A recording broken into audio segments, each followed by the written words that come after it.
ഇന്നത്തെ നമ്മുടെ സ്പെഷ്യൽ കൈപ്പയ്ക്ക കൊണ്ടാട്ടമാണ് കേട്ടോ. അപ്പോൾ നമുക്ക് മഴക്കാലത്ത് കൈപ്പയ്ക്ക കൊണ്ടാട്ടം കഴിക്കണമെന്ന് തോന്നിയാൽ അതെ ഇതുപോലെ വറുത്തെടുത്താൽ മതി.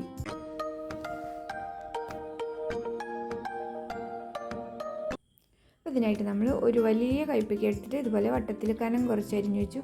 അതിൻ്റെ കുരുക്കളൊക്കെ നീക്കാട്ടോ. നീക്കിയില്ലെങ്കിലും കുഴപ്പമില്ല, പക്ഷേ നീക്കിയാൽ നമുക്ക് പിന്നെ അവസാനം അതെടുത്ത് കളയേണ്ടി വരില്ല. അപ്പോൾ അതൊക്കെ മാറ്റിക്കളഞ്ഞ് നമ്മളതിലേക്ക് ആവശ്യമുള്ള ഉപ്പ് ചേർക്കുക. ഇവിടെ ഇപ്പോൾ ഒരു 1.25 ടീസ്പൂൺ ഉപ്പ് ചേർത്തിട്ടുണ്ട് കേട്ടോ. അത് നന്നായിട്ട് തിരുമ്മി വയ്ക്കുക.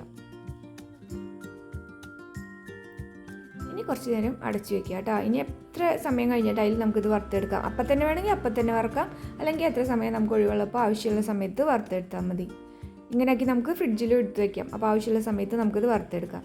അപ്പോൾ അതിനായിട്ട് പാൻ വെച്ച് കുറേ അധികം വെളിച്ചെണ്ണയൊന്നും വേണ്ട കേട്ടോ, കുറേ അധികം ഓയിലൊന്നും വേണ്ട.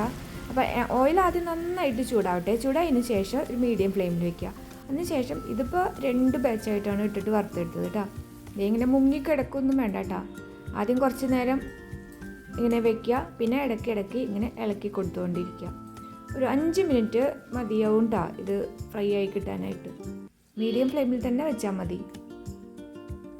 ഇതേ കളറൊക്കെ മാറി തുടങ്ങിയില്ലേ, ഇതുപോലെ. ഈ സമയമാകുമ്പോൾ ഇടയ്ക്കിടയ്ക്ക് ഇളക്കി കൊടുക്കണം. പച്ച കളറായിരിക്കുമ്പോൾ നമുക്ക് കുറച്ചൊരു ഗ്യാപ്പൊക്കെ കൊടുക്കാം കേട്ടോ, ഗ്യാപ്പ് ഇട്ടിട്ട് ഇളക്കിയാൽ മതി. അപ്പോൾ ഭയങ്കരമായിട്ട് ഇങ്ങനെ ക്രിസ്പി ആവണ്ട കേട്ടോ. ഇതുപോലെ സമയത്ത് എടുക്കണം. കുറച്ചൊരു പച്ചപ്പ് ബാക്കി ഉണ്ടാവണം, അല്ലെ കൂടുതൽ മുഴുവനും ബ്രൗൺ കളറാവാൻ നിൽക്കണ്ട. കാരണം ഇത് ഇരുന്നിട്ട് ഒന്നും കൂടെ ഉറയ്ക്കും, മനസ്സിലായ? ഇതേ നമ്മൾ രണ്ടാമത്തെ ബാച്ചും കൂടെ ഇട്ട് കൊടുത്തു കേട്ടോ. അപ്പോൾ ഈ സമയത്ത് അത് ഇട്ട് കൊടുത്തതിന് ശേഷം നമ്മൾ ഈ ആദ്യം വറുത്ത് വെച്ചിട്ടില്ലേ, ആദ്യം വറുത്ത് വെച്ചതിൽ കുറച്ച് മുളക് പൊടി ഇട്ട് കൊടുക്കണം കേട്ടോ. നമ്മൾ വെറുതെ ഉപ്പ് മാത്രമല്ല ഇട്ടിട്ടുള്ളൂ. അപ്പോൾ വറുത്ത് കോരിയതിൽ നമ്മൾ കുറച്ച് മുളക് പൊടി ചേർത്ത് കൊടുക്കുക. ഒരു 3/4 ടീസ്പൂൺ മുളക് പൊടി ചേർത്തിട്ടുണ്ട് കേട്ടോ. എരിവുള്ള മുളക് പൊടിയാണ്. ഇതൊന്ന് മിക്സ് ചെയ്ത് വയ്ക്കുക.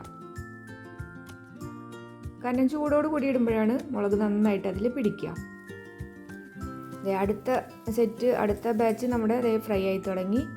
ഇനി അതും ഇതുപോലെ തന്നെ കൂടുതൽ ഫുള്ള് എണ്ണയിൽ കിടന്നിട്ട് ക്രിസ്പി ആവാൻ നിൽക്കണ്ട. അത് കോരിയെടുത്ത് മാറ്റി കഴിഞ്ഞിട്ട് ക്രിസ്പി ആയിക്കോളും കേട്ടോ. അപ്പോൾ നമ്മളിതേ മാറ്റാൻ പോവാണ് അടുത്തത്. അപ്പോൾ അതിൽ തന്നെ ഇട്ടാൽ മതി കേട്ടോ.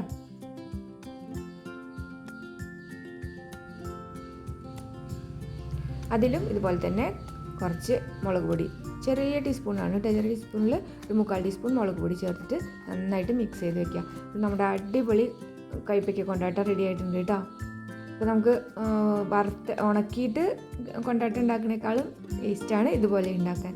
അപ്പോൾ ഇതുപോലെ ഉണ്ടാക്കി നോക്കാത്തവർ ഉണ്ടാക്കി നോക്കിക്കോ. വീഡിയോ ഇഷ്ടപ്പെട്ടെങ്കിൽ ലൈക്ക് ചെയ്യുക, കമൻറ്റ് ചെയ്യുക. സബ്സ്ക്രൈബ് ചെയ്യാത്തവർ ഒന്ന് സബ്സ്ക്രൈബ് ചെയ്ത് സപ്പോർട്ട് ചെയ്യുക. ഇനി അടുത്തൊരു വീഡിയോയിൽ വീണ്ടും ഒരു സിമ്പിൾ റെസിപ്പി ആയിട്ട് നമുക്ക് കാണാം. ബൈ.